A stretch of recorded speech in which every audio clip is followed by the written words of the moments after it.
السلام علیکم ورحمۃ اللہ تعالی وبرکاتہ۔ الحمدللہ وکفا وسلام علی حبیبہ المصطفیٰ، اما بعد، بحمدہ تعالی وبکرم مصطفیٰ صلی اللہ تعالی علیہ وسلم۔ آج کی اس شب میں قرآن عظیم کے 13 پارے مکمل ہو چکے۔ اللہ کریم بقیہ قرآن عظیم کو صحیح تجوید سے پڑھنے اور آپ سب کو خشوع و خضوع کے ساتھ سماعت کرنے کی توفیق عطا فرمائے۔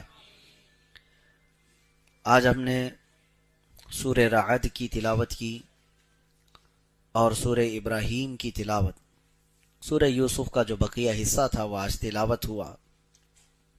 جیسے کہ کل میں نے آپ سے عرض کیا تھا، اللہ تعالیٰ نے سورہ یوسف کے متعلق فرمایا نحن نقص علیک احسن القصص، اے محبوب ہم آپ کو سب سے بہترین قصہ سناتے ہیں۔ تو سورہ یوسف سب سے بہترین قصہ ہے، اور جہاں تک آپ نے سماعت کیا، حضرت سیدنا یوسف علیہ السلام جیل میں تھے اور ان کے ساتھ وَدَخَلَ مَعَهُ السِّجْنَ فَتَيَانِ، 2 نوجوان بھی ان کے ساتھ جیل میں داخل ہوئے تھے۔ پھر ان دونوں نے جو خواب دیکھا تھا، ان کے خواب کی تعبیر صحیح حضرت یوسف علیہ السلام نے بتائی۔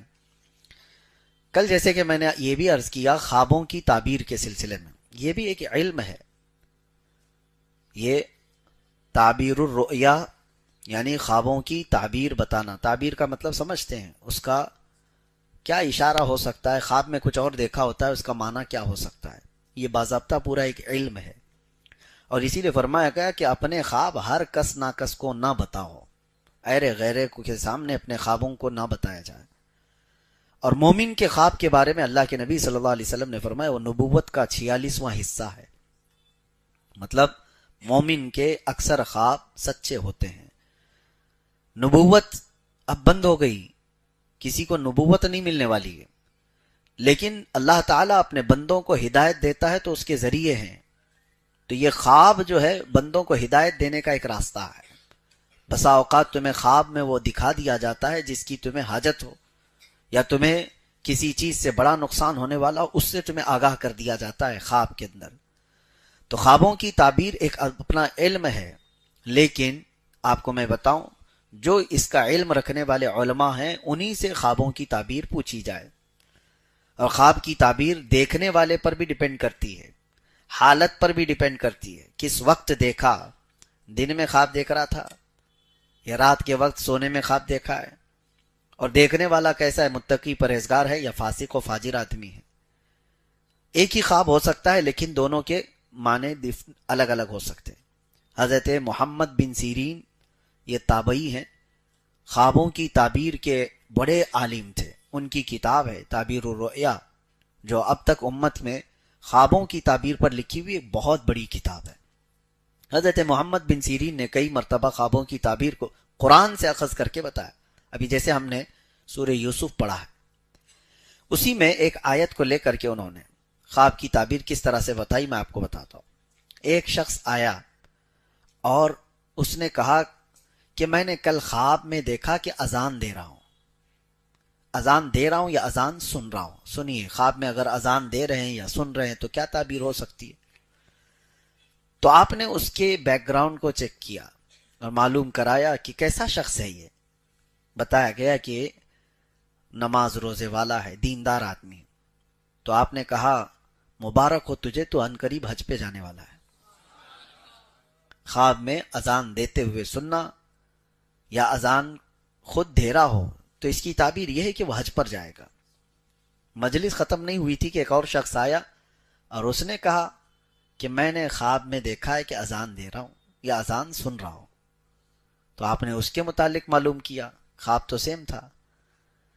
تو معلوم کیا تو پتہ چلا کہ یہ جھوٹا آدمی ہے، فاسق و فاجر ہے، فلاں چیزوں میں مبتلا رہتا ہے۔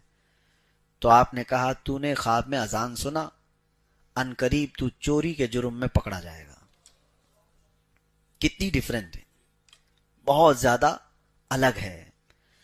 دیکھا کچھ اور ہے اور اس کی تعبیر، اور دونوں کو انہوں نے قرآن کی آیت سے بتایا۔ پہلے والے کو کہا، اللہ قرآن میں فرماتا ہے وَأَذِّن فِي النَّاسِ بِالْحَجِّ، جہاں حج کا ذکر آیا ہے وہاں اذن کہا ہے اللہ تعالیٰ نے کہ بلاؤ، لوگوں کو اذان دو، یعنی اعلان کرو۔ اس آیت سے کہا کہ وہ حج پر جانے والا ہے۔ اور دوسرے کو جو چوری کا آپ نے فرمایا چوری میں پکڑا جائے، اس کو بھی آیت سے بتایا، قالوا اذن مؤذن بینہم، یہ سورہ یوسف میں ہے کہ ایک اعلان کرنے والے نے اعلان کیا کہ یوسف علیہ السلام کے جو اب واقعہ ہے اس میں آپ سماعت کریں گے، ان کی کٹوری چوری ہو گئی اور پھر چور پکڑے بھی گئے۔ تو اس آیت سے انہوں نے کہا کہ جو خواب میں فاسق و فاجر آدمی نے اذان دیتے ہوئے سنا ہے تو چوری کے جرم میں پکڑا جائے گا۔ خوابوں کی تعبیر ایک اپنا علم ہے۔ کبھی ایسا ہوتا ہے کہ کسی کی موت دیکھنا وہ اس کی زندگی کی علامت ہے، اس کی لمبی عمر کی علامت ہے۔ مجھے آج آپ کے سامنے میں شیئر کرتا ہوں خوابوں کی تعبیر، کیونکہ چلتے پھرتے رہتے ہیں تو وقت نہیں ملتا بہت ساری چیزوں کو دیکھنے کا، اور کبھی کبھار ایسا ہوتا ہے کہ خواب آدمی بھول جاتا ہے۔ مجھے بات یاد آتی ہے، کچھ بزرگ جو انتقال کر چکے وہ اگر آئے ہیں ملاقات کرتے ہیں، ہنسی خوشی بات چیت ہو رہی ہے، یہاں تک تو ٹھیک ہے، لیکن گلے ملتے ہیں جو انتقال کر چکے، ہم تو اچھا ہی سمجھتے ہیں، انتقال کیے ہوئے ہمارے باپ ہیں، چاچا ہیں، کوئی بھی ہیں۔ وہ تو مجھے کافی دنوں کے بعد میں خواب کی تعبیر دیکھا تو پتا چلا کہ مرے ہوئے پرانے لوگ اگر گلے مل لیں تو اس کے جیل جانے کا اندیشہ ہے، اس کے جیل میں قید ہونے کا اندیشہ ہے۔ خوابوں کی تعبیر ایک بڑا علم ہے۔ اب آپ کو میں ایک بات بتاتا ہوں، خلیفہ ہارون رشید کی بیوی زبیدہ خاتون نے بھی ایک بار خواب دیکھا تھا، اور اتنا بھیانک خواب دیکھا تھا، یہ حضرت محمد بن سیرین کے حیات میں موجود تھیں، جب وہ تابعی خود موجود تھے، خوابوں کی تعبیر کے سب سے بڑے عالم ہیں۔ تو زبیدہ خاتون نے خواب یہ دیکھا کہ اجتماعی طور پر بہت سارے لوگ ان کی عزت لوٹ رہے ہیں، عصمت دری ہو رہی ہے۔ تو بہت سارے لوگ خواب میں کسی ایک عورت کی عزت لوٹ رہے ہوں تو کتنا بھیانک ہے، عورت تو ڈر جائے، بھیانک خواب ہے۔ صبح اٹھی تو پریشان ہوئی، کس سے خواب کی تعبیر پوچھوں۔ اس نے زبیدہ خاتون نے بتانے کو بھی شرم محسوس کیا کہ کیسے میں کسی کو بتا سکتی ہوں کہ خواب میں میرے سارے مرد حضرات عزت لوٹ رہے تھے۔ تو اپنی ایک خادمہ سے زبیدہ خاتون نے کہا کہ جاؤ حضرت سیدنا محمد بن سیرین کے پاس اور جا کر کے ان سے کہنا کہ تو نے خواب دیکھا، توجہ چاہتا ہوں، تو نے خواب دیکھا کہ بہت سارے مرد میری عزت لوٹ رہے تھے۔ کیسے کہے گی وہ بادشاہ کی بیوی نے ایسا گندا خواب دیکھا ہے؟ تو نے دیکھا یہ کہنا، اور کیا خواب کی تعبیر بتاتے ہیں وہ آ کر مجھے بتانا۔ لوگ ہمارے پاس بہت آتے ہیں، ان کو پوچھنا ہوتا ہے اپنی بیوی کے بارے میں، لیکن وہ کہتے ہیں میرے دوست کی بیوی کو ایسا مسئلہ ہے۔ کوئی بات نہیں، آپ کی دوست کی بیوی کا بھی ہم جواب دیتے ہیں۔ اگر ایسا کوئی پوچھنا چاہتا ہے تو کوئی حرج نہیں ہے، حیا کی وجہ سے۔ خود کی بیماری کو بھی اگر کسی دوسرے پہ ڈال کے پوچھتا ہے میرا دوست ہے اس کو ایسا پرابلم ہے، کوئی بات نہیں، آپ کو بھی ہو سکتا ہے۔ تو ہمیں اتنا تو اندازہ ہوتا ہے۔ تو یہ زبیدہ خاتون نے بھیجا اپنی خادمہ کو یہ کہہ کر کے تو کہنا کہ تو نے خواب دیکھا ہے۔ اب ہوتا کیا ہے سنیے، ایسے خوابوں کو آپ ہمارے پاس مت بھیجنا۔ وہ خادمہ تو گئی حضرت محمد بن سیرین کے پاس، وہ چلتے پھرتے آدمی نہیں تھے، خوابوں کی تعبیر کے بڑے عالم تھے۔ کہا کہ حضور ایک بڑا بھیانک خواب میں نے دیکھ لیا کل۔ کہا کیا دیکھا؟ کہا بہت سارے مرد میری عزت لوٹ رہے تھے، میں ڈر گئی صبح اٹھ کر کے۔ تو آپ نے پوچھا اچھا کیا کام کرتی ہوں؟ تو اس نے کہا میں خادمہ ہوں، کنیز ہوں محل میں۔ تو آپ ہنسنے لگے، جھوٹ بول رہی ہے، تو یہ خواب دیکھ ہی نہیں سکتی، تو نے یہ خواب دیکھا ہی نہیں، جھوٹ کیوں بول رہی ہے؟ تو اس نے کہا آپ کو کیسے پتا؟ کہا پتا ہے، تو خدمت کرنے والی باندی ہے اور یہ اس قسم کا خواب تو نہیں دیکھ سکتی۔ تو اس نے کہا اچھا چھوڑیے، کوئی بھی بات ہو، کوئی بھی دیکھا ہو۔ کہا کون دیکھا ہے بتاؤ۔ پھر اس خادمہ نے بتا دیا کہ خلیفہ ہارون رشید کی بیوی ملکہ زبیدہ نے خواب دیکھا۔ تو حضرت محمد بن سیرین نے کہا ڈرنے کی بات نہیں، جاؤ اس خواب کی تعبیر اتنی اچھی ہے کہ جا کر اپنی خاتون سے کہو عنقریب وہ ایک ایسا کام کرے گی جس سے پوری امت نفع اٹھائے گی۔ امت کا ایک بہت بڑا حصہ اس سے فائدہ اٹھائے گا. اور خواب کی تعبیر ہی ہے کہ حضرت زبیدہ خاتون حج پر آئیں، عرفات کے میدان میں دیکھا حاجیوں کو پیاس سے بلکتے ہوئے. انہوں نے وہیں پر یہ اللہ کی بارگاہ میں عہد کیا کہ مولا تیرے مہمانوں کو پانی پلانے کا میں انتظام کروں گی. اور اس کے بعد زبیدہ خاتون نے دریائے دجلہ بغداد سے لے کر عرفات کے میدان تک 1400 کلومیٹر کی نہر بنائی، اور وہاں سے جب پانی چھوڑا تو میدان عرفات تک پانی آ گیا، اور ایک دو نہیں 1200 سال تک حاجی لوگ اس سے پانی پیتے رہے. اس خواب کی تعبیر تھی یہ. 1200 سال تک لوگ اس سے نفع اٹھاتے رہے چلچلاتی ہوئی دھوپ میں. اس کے علاوہ پانی کا کوئی وہاں پر ذریعہ نہیں تھا. اب جا کر کے وہ بند ہو گیا جب سعودی حکومت آئی، لیکن اس کی باقیات آج بھی موجود ہیں. آج بھی وہ نہر اسی انداز سے حجاج کرام جو بھی جاتے ہیں زیارت کرتے ہیں وہ دیکھتے ہیں عرفات کے میدان سے مزدلفہ جانے کے وقت یہ نہر زبیدہ نظر آتی ہے آج بھی. اور حد تو یہ ہے کہ خلیفہ ہارون رشید نے ان سے پوچھا تھا کتنی لاگت آئی اتنی لمبی نہر بنانے میں. تو زبیدہ خاتون نے کیا کہا اپنے شوہر سے؟ کہا میں یہ قومی خزانے سے پیسے نہیں لی تھی، یہ میرے ذاتی خرچے کے پیسے تھے، اس سے میں نے بنوایا. قومی خزانے سے اگر بنائی ہوتی تو میں آپ کو حساب دیتی، یہ میرے ذاتی خرچوں سے میں نے بنایا، لہٰذا حساب میں آپ کو بھی نہیں دوں گی، قیامت کے دن صرف اللہ کے پاس ہوگا. آج تک کسی کو پتہ نہیں اس نہر میں کتنی لاگت آئی، کتنا پیسہ گیا، وہ اللہ والے لوگ تھے. تو بہرحال خواب کے سلسلے میں بتا رہا تھا. اور یہ سورہ یوسف بھی شروع ہوتا ہے خواب سے ہی. میں نے کل ہی بتایا تھا حضرت یوسف علیہ السلام نے خواب میں کیا دیکھا تھا. کل کی اگر آپ کو تفسیر یاد ہو تو انہوں نے خواب میں کیا دیکھا تھا؟ 11 ستارے، ایک چاند اور ایک سورج ان کو سجدہ کر رہا. یہ خواب ذہن میں رہے. اور اس کے بعد کیا کیا ہو گیا یوسف علیہ السلام کے ساتھ؟ بھائیوں نے کنویں میں ڈال دیا، وہاں سے قافلہ اٹھا کر لایا بازار مصر میں، وہاں پر ان کو نیلام کیا گیا، پھر بیچ دیا گیا. عزیز مصر کے گھر آئے، زلیخا خاتون فدا ہوئی، الزام لگا، جیل گئے. جیل میں کتنے سال؟ 14 سال چلے گئے. اس کے بعد وہ وقت آیا جب بادشاہ نے بھی خواب دیکھا. دیکھیں خواب کے ارد گرد گھوم رہی ہے بات. اس زمانے کا جو بادشاہ تھا اس نے خواب دیکھا. وہ خواب کیا دیکھا؟ وقال الملك انی ارى 7 بقرات سمان یاکلهن 7 عجاف. وہ کہتا ہے کہ میں خواب میں دیکھا کہ 7 بھینسیں ہیں سوکھی ہوئی، و7 سنبلات خضر واخر یابسات، اور 7 سوکھے گھاس کی اور 7 اچھے والے اناج کی اوٹ دیکھا. ایک خواب ایسا تھا 7 بھینسیں ہیں اور اس میں 7، اس کو کیا کہتے ہیں، گھاس کا جو اوٹ بناتے ہیں کسان لوگ بناتے ہیں بیلوں کے چارے کے لیے، اور 7 ہرے گھاس کے اور 7 سوکھے گھاس کی. اس طرح سے اس نے دیکھا یہ 7 کا عدد کیا ہے. وہ پریشان ہوا. تو اس نے صبح اٹھ کر کے اپنے درباریوں سے پوچھا کہ کوئی ہے جو میرے خواب کی تعبیر بتائے. تو اس کے درباریوں میں وہ چھوٹا ہوا قیدی موجود تھا جس کے خواب کی تعبیر حضرت یوسف علیہ السلام نے جیل میں بتائی تھی، جو انگور کا رس نچوڑ رہا تھا. وہ آزاد بھی ہو گیا. اس نے کہا کہ ہاں مجھے ایک آدمی پتا ہے جو جیل کے اندر رہتا ہے، خوابوں کی سچی تعبیر بتاتا ہے. تو بادشاہ نے کہا اس کو لے آؤ. تب یوسف علیہ السلام کو جیل سے آزاد کر کے لایا گیا. یوسف افتنا فی 7 بقرات، یوسف ایھا الصدیق افتنا فی 7 بقرات. اب بادشاہ کہتا ہے اے یوسف میرے یہ 7 بھینسوں والے خواب کی تعبیر بتا کیا ہوگا. تو حضرت یوسف علیہ السلام نے کہا کہ تمہارے خواب کی تعبیر یہ ہے کہ 7 سال جو ابھی آئیں گے تمہارے بہت خوشحالی کے ہوں گے، غلہ اناج سب زیادہ ہو جائے گا.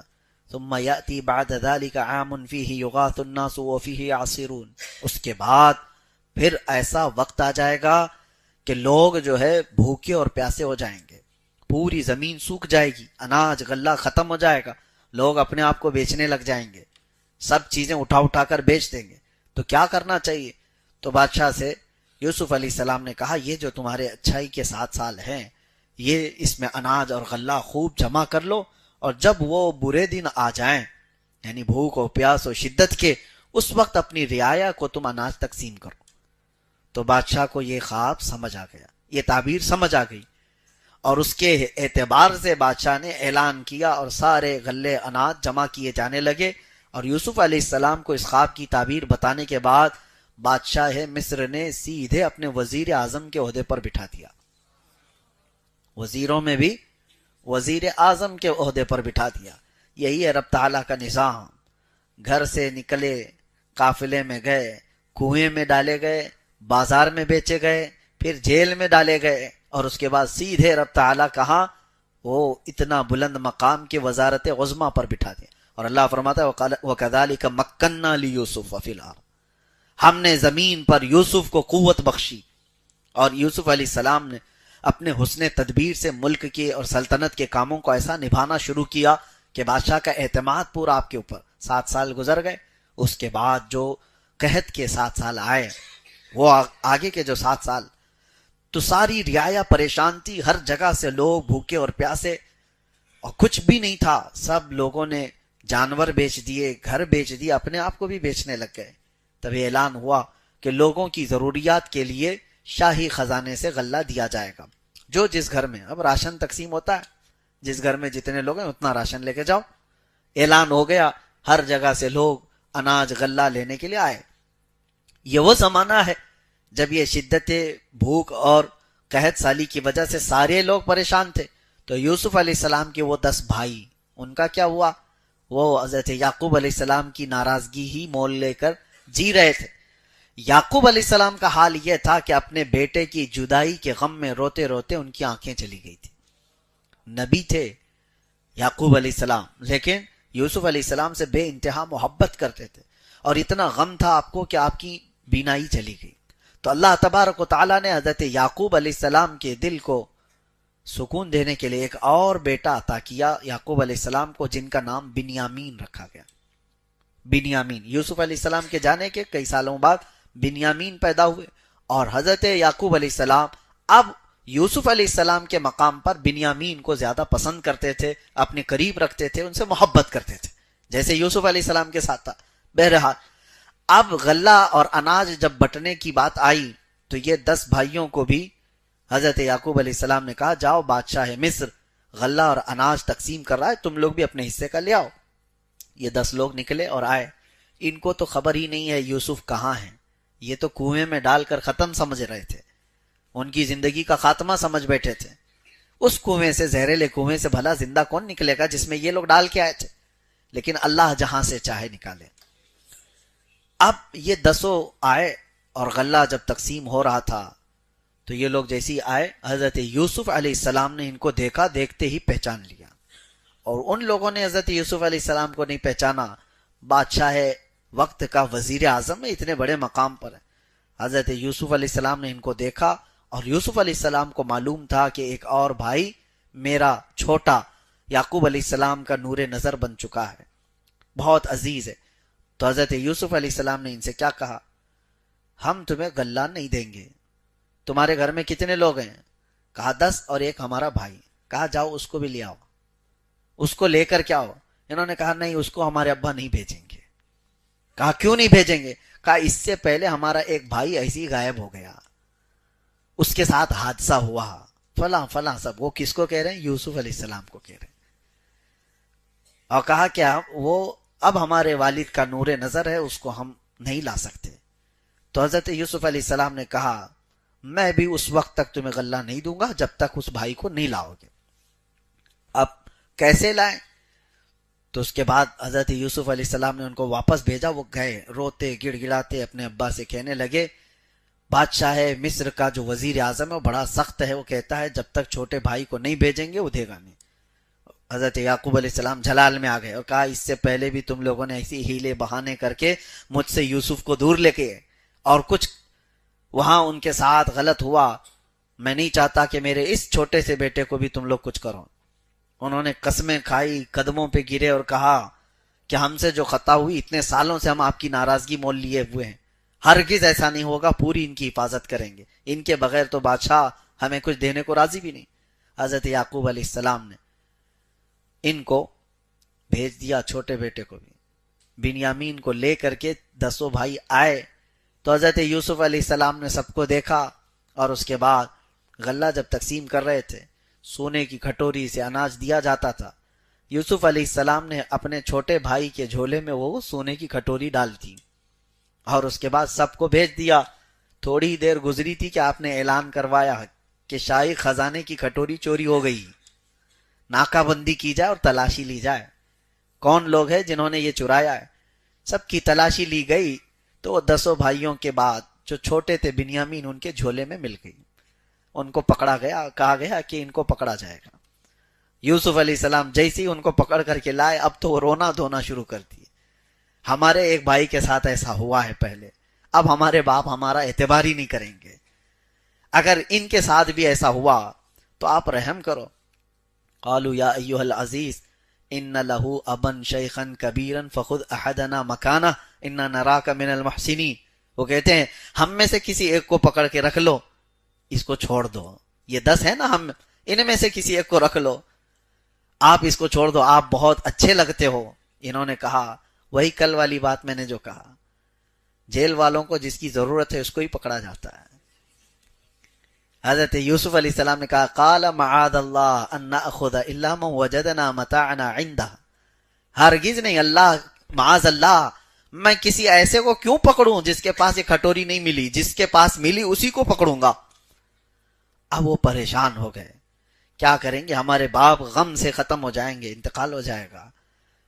تو یہ باتیں چل رہی تھی. حضرت یوسف علیہ السلام نے پھر ان سے کہا کہ جاؤ تمہارے والد کو بھی لے آؤ. کہا وہ کیسے آئیں گے؟ تو حضرت یوسف علیہ السلام نے اپنا جبہ اتار کے دیا، کہا یہ لے جاؤ اور اپنے باپ کے چہرے پر ڈال دینا. قرآن پاک میں ہے اذهبوا بقمیصی ھذا فالقوه علی وجہ ابی. جاؤ ہمارے باپ کے چہرے پر یہ ڈال دو جبہ. اور پھر حضرت یوسف علیہ السلام نے یہ بھی کہا ڈال دو گے تو ہوگا کیا، ان کی بینائی واپس آ جائے گی. اب سنیے، یہ جبہ لے کر چلتے ہیں. وَلَمَّا فَصَلَتِ الْعِيرُ قَالَ أَبُوهُمْ إِنِّي لَأَجِدُ رِيحَ يُوسُف. حضرت یعقوب علیہ السلام کہتے ہیں جیسے یہ بھائی ان کے جبہ لے کر چل رہے تھے، وہ گھر میں پریشان تھے، گھر والوں سے کہہ رہے ہیں مجھے یوسف کی خوشبو آ رہی ہے. جیسے جیسے وہ لوگ قریب آتے گئے، حضرت یعقوب کہتے ہیں انی لأجد ریح یوسف. گھر والوں نے کہا آپ تو پرانی محبت میں ابھی بھی ہیں، آپ کو ہر جگہ یوسف یوسف یوسف نظر آتا ہے. قالوا تاللہ انک لفی ضلالک القدیم. لوگوں ان کے گھر والوں نے کہا، لیکن حضرت یعقوب علیہ السلام کا یہ گمان نہیں تھا، وہ یقین تھا. کیا کئی چیزیں ملتی ہیں نبی کو دور سے ہی خوشبو محسوس ہو رہی ہو اپنے بیٹے کی، اور وہ بھی نبی ہیں. ایک نبی کو دوسرے نبی کی خوشبو محسوس ہو رہی ہے.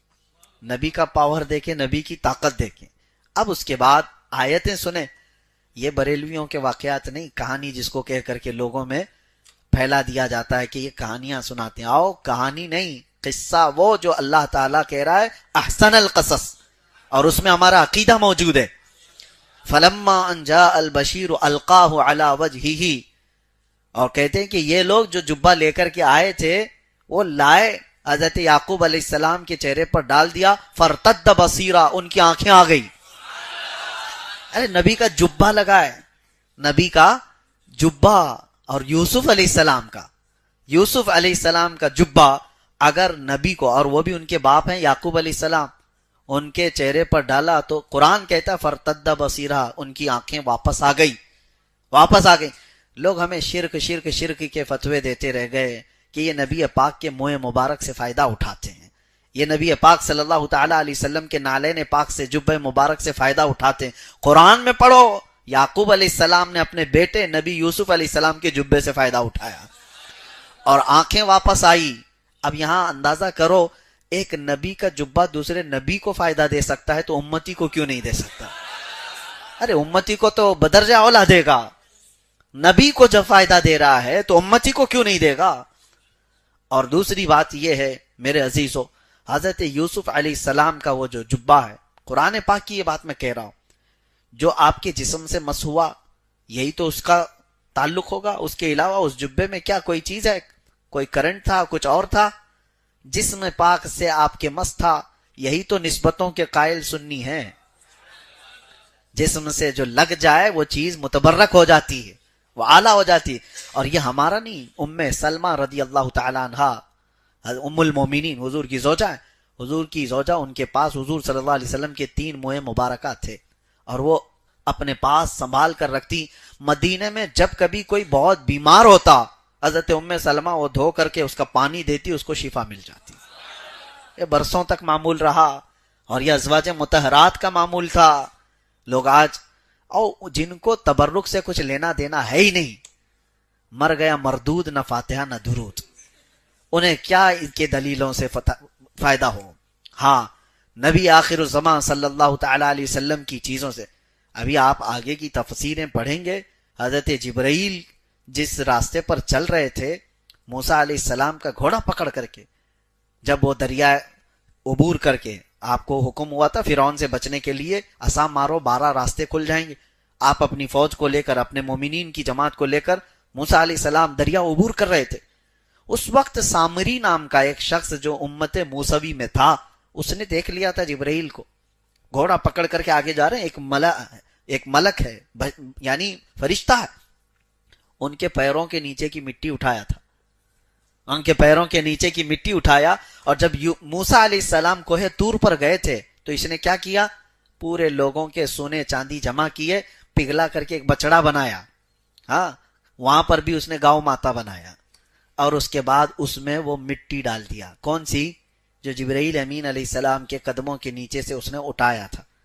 ہاں، قرآن پاک میں قال بصرت بما لم يبصروا به فقبضت قبضة من اثر الرسول فنبذتها وكذلك سولت لي نفسي. وہ کہتا ہے میں نے وہ سونے کے بنے ہوئے بچڑے کے منہ میں وہ مٹی ڈال دیا تو بچڑا بولنے کے قابل بن گیا. بیٹری والا بچڑا نہیں تھا، ہاں سیل لگا کر کے بولا جا رہا ہو. اس زمانے میں موسیٰ علیہ السلام کے زمانے میں اس نے بولنے کے قابل بنایا. اور لوگ جو ہے اس کو خدا سمجھ بیٹھے. کتنے تو شرک کر گئے، سجدے میں گر گئے. اس بچڑے کی محبت ان کے دلوں میں بیٹھ گئی اور شرک ایسا کیے کہ اللہ کا عذاب آیا ان پر. موسیٰ علیہ السلام جب واپس آئے تو دیکھ کر جلال میں آئے.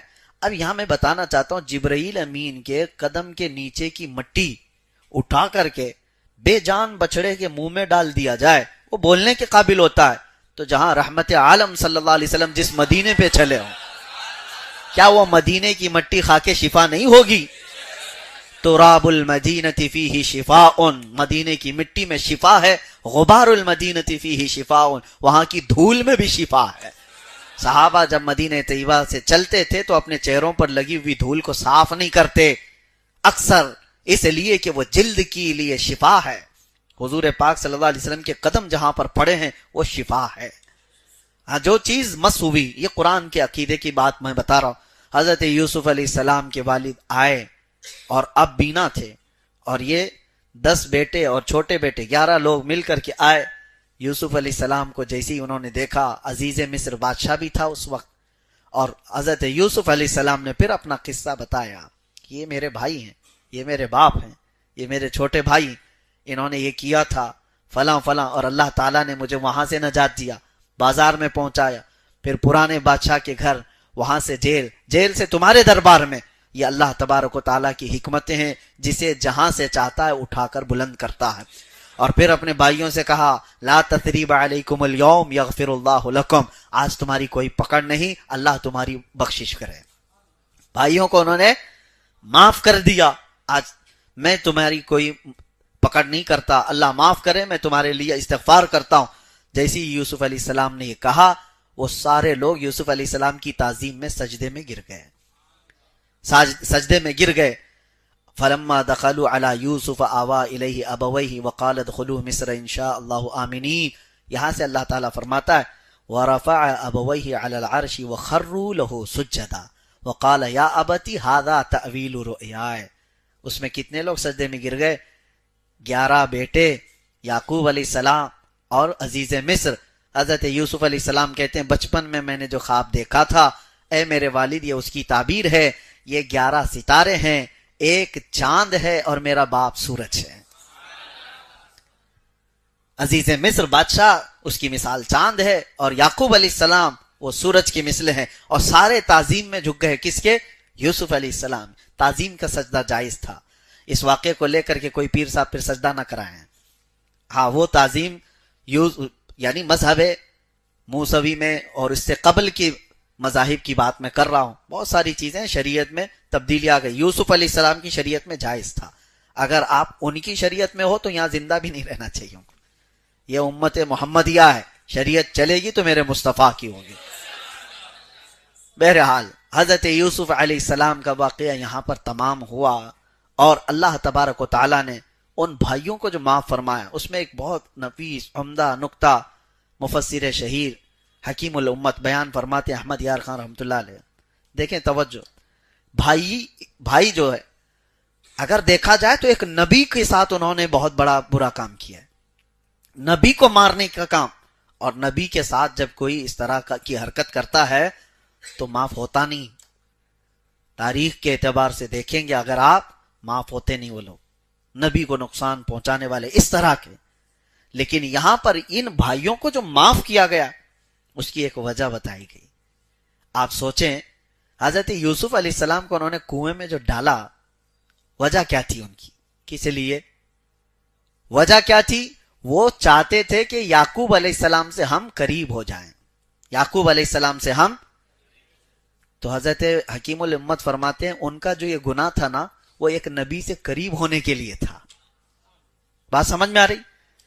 انہوں نے جو یہ خطا کی ہے اپنے بھائی کے ساتھ جب وہ ابھی نبی نہیں تھے، لیکن کیا بھی کیوں؟ ایک نبی سے قریب ہونے کے لیے، یعقوب علیہ السلام سے قریب ہونے کے لیے انہوں نے خطا کی تھی. تو اللہ تبارک و تعالیٰ اپنے نبی کے لیے کرنے والی کوئی خطا کو معاف کر دیتا ہے. یہ حکیم الامت بیان فرماتے ہیں نبی کا قرب حاصل کرنے کے لیے، نبی کی محبت حاصل کرنے کے لیے ہو گئی ان سے خطا جان بوجھ کے، اب نہیں کرنا چاہیے لیکن ہوئی ہے خطا، تو اللہ تعالیٰ اس کو معاف فرما دیتا ہے. اسی لیے میرے عزیزو، نبی کے لیے جو جو چیزیں کی جاتی ہیں نا وہ نشانی بن جاتی ہیں.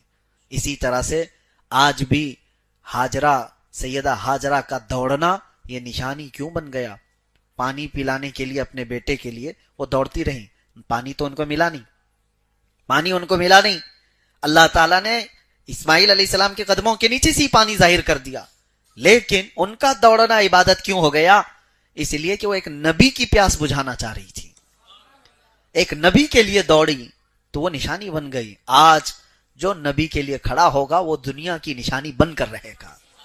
جو نبی کی محبت میں کھڑا ہو اللہ تبارک و تعالیٰ اسے نشانی بنا دیتا ہے. سورہ یوسف کو اللہ تبارک و تعالیٰ نے جتنی تفصیل سے بیان کیا ہے، آپ کو بھی چاہیے کہ سن کر کے چلے نہ جاؤ، بلکہ اپنے بچوں کو بھی یہ احسن القصص بیان کرو. اللہ کے نبی یوسف علیہ السلام کون تھے، ان کا خاندان کیا تھا، ان کے ساتھ کیا کیا ہوا. بعد کی بہت سارے الحاقات بھی ہیں، قرآن میں جتنا آیا میں نے آج بیان کر دیا. اور بھی کچھ بہت ساری چیزیں حضرت زلیخا کے بارے میں بہت ساری روایات آئی ہیں کہ یوسف علیہ السلام سے پھر ان کی ملاقات ہوئی، بعد میں انہوں نے یوسف علیہ السلام کو معاف بھی کیا، ان کی عمر بھی زیادہ ہو گئی تھی. پھر اللہ تبارک و تعالیٰ نے یوسف علیہ السلام کی دعا سے ان کو جوانی بھی دی اور پھر انہوں نے نکاح بھی کیا. یہ دوسری روایات ہے لیکن قرآن پاک میں اس کا ذکر نہیں ہے. بہرحال بہت ساری چیزیں ایسی ہیں جس کا ضروری نہیں ہے حضرت زلیخا کے ساتھ کیا ہوا کیا نہیں ہوا، ہمیں جتنا بتایا گیا ہے اتنا جاننا ضروری ہے. اور جس چیز سے ہمارے لیے عبرت ہے اللہ نے اس کو بیان کر دیا یا رسول اللہ نے اس کو بیان کر دیا. لیکن کچھ لوگ، ابھی مجھے بہار سے ایک فون آیا تھا اور وہ کہہ رہے ہیں کہ مسلسل 1 مہینے سے میں آپ کو رابطہ کرنے کی کوشش کر رہا ہوں، بہت پریشان ہوں. تو میں نے پوچھا کیا ہے، کس چیز کے لیے، کون سی ایسی چیز ہے؟ انہوں نے کہا حضرت موسیٰ علیہ السلام کی بیوی کا نام کیا تھا. تو میں کہا آپ کو اس سے کیا لینا دینا ہے، امت محمدیہ میں آپ کو کسی چیز نہیں، میں بس ایسی پریشان تھا. اسی طرح سے حضرت امام احمش ایک بڑے بزرگ تھے، ان کے پاس ایک نے سوال کیا تھا شیطان کی بیوی کا نام کیا تھا. آپ نے جواب میں کہا میں اس کی شادی میں گیا نہیں تھا.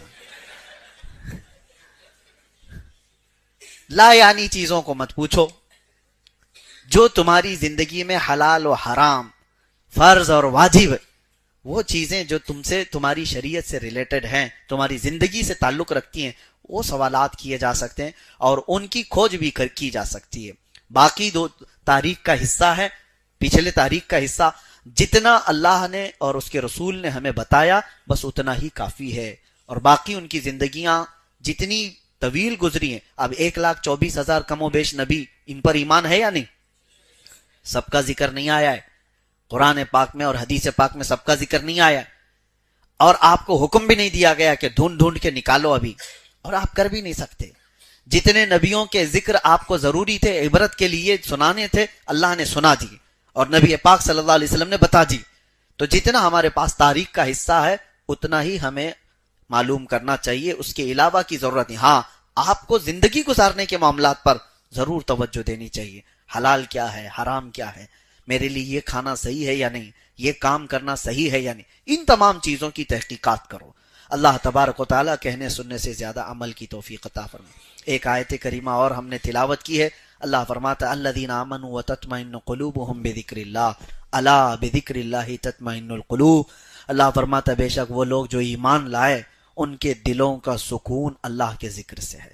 آگاہ ہو جاؤ الا بذکر اللہ. اللہ فرماتا ہے خبردار، اللہ کے ذکر سے دلوں کو سکون ملتا ہے. اپنے دل کو سکون دینا چاہتے ہو، قرار واقعی دینا چاہتے ہو، اللہ کے ذکر میں اپنے آپ کو مصروف رکھو. برسوں ہو جاتے ہیں، مہینوں ہو جاتے ہیں، لوگ اللہ کا ذکر نہیں کرتے. ذکر کی کئی قسمیں ہیں.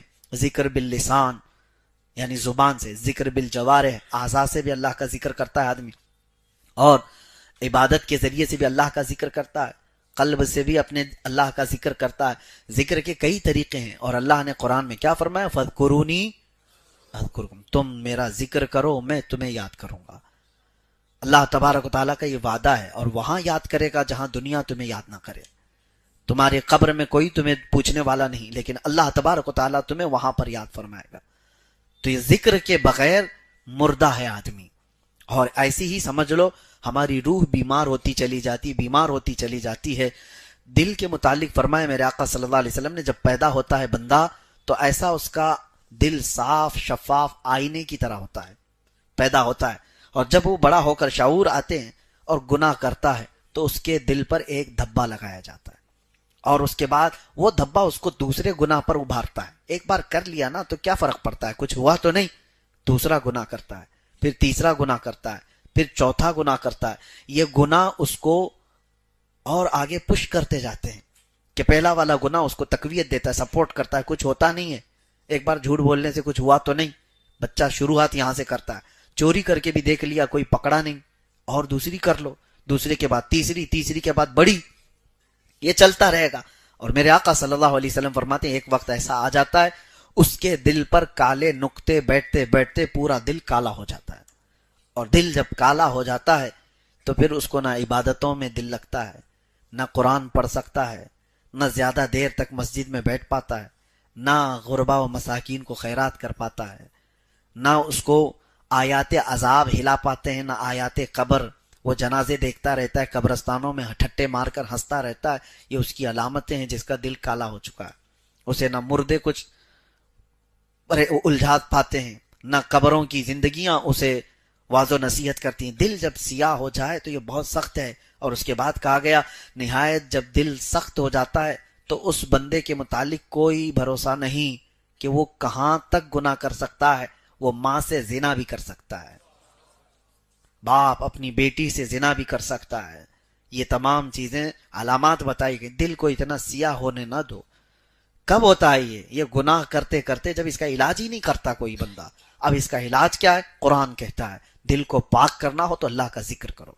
جب جب تم ذکر الہی کرو گے یہ میل چھٹتا جاتا ہے، دل کے اوپر سے نکلتا جاتا ہے. اور یہی تو بات ہے کہ اولیاء کاملین ان کا دل پاک ہوتا تھا. تمہارے جاتے ہی وہ تمہارے حالات کو دیکھ لیتے تھے. کیوں؟ ان کا دل آئینہ ہے. تم جو سوچ کر کے آئے ان کے آئینے میں چھپ جاتی تھی باتیں، ساری چیزیں. سامنے والا کیا سوچ کر کے آ رہا ہے، اس کے دل میں کیا چل رہا ہے، یہ اس ولی پاک کے دل پر چھپ جاتی. کیوں؟ پاک ہے دل. اور جب پاک دل جس طرف بھی گھومتا ہے وہ لوگوں کو چمکا کے جاتا ہے. مولانا روم رحمت اللہ علیہ فرماتے شیشے کا ایک ٹکڑا دن کے وقت لے لو اور اس کو دیواروں پہ جس طرف بھی سورج کو دکھا کر کے اجالا کرو گے تو دیواروں پر بھی یہ شیشے کی روشنی جائے گی کہ نہیں جائے گی؟ حالانکہ وہ لائٹ نہیں ہے، اس میں بیٹری نہیں ہے، لیکن دھوپ کی وجہ سے تمہارے ہاتھ کا شیشہ چمکتا ہے. جدھر بھی تم کرو گے، دیوار پہ، کسی کے منہ پہ، کہیں پر بھی. بچپن میں ہم کھیلتے تھے تو یہ شیشے کی روشنی ریفلیکٹ ہوتی ہے اور دوسری جگہ جا کر کے پڑتی ہے۔ مولانا روم رحمت اللہ علیہ فرماتے ہیں بندے دیکھ یہ شیشے کی اصلی روشنی نہیں، یہ سورج کی روشنی ہے، اس لیے اس سے آ کر کے تیرے دیوار کو تیرے چہرے کو چمکا رہی ہے کہ شیشہ صاف ہے، وہی تو کوئلہ لے کر کھڑا ہو جا اور سورج کی روشنی اس پر جتنی بھی پڑے تو جدھر بھی گھما کوئی روشنی نہیں ہوگی، شیشے کے ذریعے سے سب جگہ تو روشن کرتا ہے۔ یہی اولیاء اکرام کی مثال ہے کہ ان کا دل پاک ہوتا ہے تو آفتاب رسالت سے سیدھے روشنی پڑتی ہے، میرے آقا صلی اللہ تعالی علیہ وسلم کے نور کی سیدھے روشنی ان کے دل پر پڑتی ہے، اور پھر وہ جس طرف بھی رخ کرتے ہیں ہزاروں کو چمکا کر کے چلے جاتے ہیں۔ اولیاء کاملین کا دل پاک ہوتا ہے تو ان کی روشنیاں دوسروں پر پڑتی ہیں، لیکن اگر سامنے والا کے بھی دل پاک ہو جائے تو پھر یہ روشنی آگے نور نالا نور نالا نور ہوتی چلی جائے۔ اللہ تبارک و تعالی ہمارے قلوب کو منور و مجلہ رکھے، ہمارے دلوں کو پاکیزہ اور طہارت عطا فرمائے، میرے آقا صلی اللہ تعالی علیہ وسلم کا نور اور ان کی روشنیاں ہمارے دل کا سرور بنائے۔ وآخر دعوانا ان الحمدللہ رب العالمین۔ السلام علیکم۔